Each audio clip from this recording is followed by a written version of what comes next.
Rebutan narasi sejarah kelahiran Pancasila dalam buku teks. Salah satu episode sejarah yang diperebutkan oleh berbagai pihak adalah kelahiran Pancasila. Ada kelompok yang ingin dianggap ikut berperan penting, tapi ada pula yang berusaha mengecilkan sumbangsih pihak lain. Dengan membaca kata per kata dan berulang-ulang atau close reading, kita akan mampu menemukan kepentingan yang disisipkan oleh pengarang dalam suatu narasi sejarah. Kasus rebutan narasi kali ini akan kita cermati pada buku teks sejarah untuk kurikulum 1975, kurikulum 1984, dan kurikulum Merdeka. Agar dapat melihat dengan jelas serta bisa mengkritisi narasi berbagai kelompok itu, kita gunakan penjelasan dari artikel Hardinanto tahun 2017, kesaksian para ex-anggota BPUPKI yang merupakan sumber primer, dan buku Muhammad Yamin yang diterbitkan ulang oleh Sekretariat Negara. Salah satu tokoh yang memicu polemik nasional adalah Nugroho Noto Susanto, yang dipercaya oleh Departemen Pendidikan sebagai ketua tim penyusunan buku teks sejarah. Ketika buku teks sejarah untuk kurikulum 1975 itu terbit, berbagai kelompok masyarakat langsung bereaksi memprotes.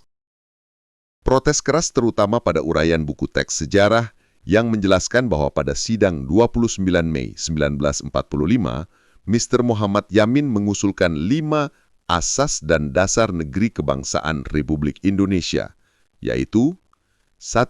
Pri kebangsaan, 2. Pri kemanusiaan, 3. Pri ketuhanan, 4. Pri kerakyatan, 5. Kesejahteraan rakyat. 3 hari kemudian, pada tanggal 1 Juni 1945, Insinyur Soekarno mengucapkan pidato mengenai dasar filsafat negara Indonesia merdeka yang juga terdiri atas 5 asas, yakni 1. Kebangsaan Indonesia, 2. Internasionalisme atau pri kemanusiaan, 3. Mufakat atau demokrasi, 4. Kesejahteraan sosial, 5.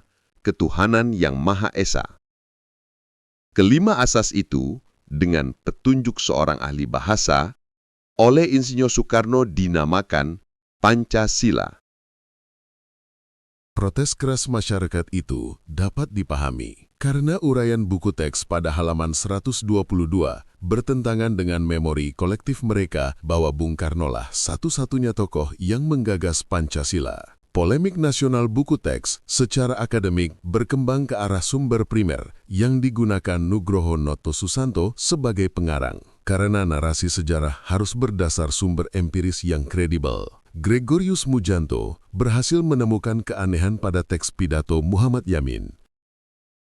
Pada alinea penutupnya, teks pidato itu menyatakan 2 hari yang lampau. Tanggal berapa? Kalau pidato Yamin diucapkan tanggal 29 Mei 1945, berarti 2 hari yang lampau adalah tanggal 27.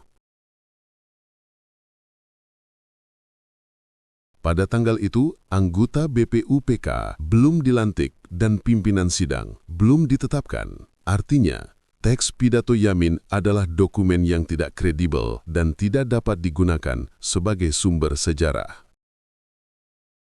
Temuan Gregorius Mujanto itu diperkuat oleh dukungan Muhammad Hatta dan 4 orang ex-anggota BPUPK yang masih hidup. Dalam buku Uraian Pancasila yang terbit tahun 1980, Muhammad Hatta menjelaskan bahwa Muhammad Yamin agak licik. Sebenarnya pidato itu adalah yang diucapkan dalam sidang panitia kecil. Bung Karnolah satu-satunya yang tegas-tegas mengusulkan Philosophische Grundslag untuk negara yang akan dibentuk, yaitu 5 sila yang disebut Pancasila. Hanya urutannya, sila ketuhanan ada di bawah. Rumusan yang berupa tulisan tangan beliau dulu pernah dipinjam Pak Yamin, tetapi tidak pernah dikembalikan lagi. Temuan Gregorius Mujanto dan kesaksian Hatta menekan pengarang sehingga dilakukan revisi pada buku teks sejarah untuk kurikulum 1984.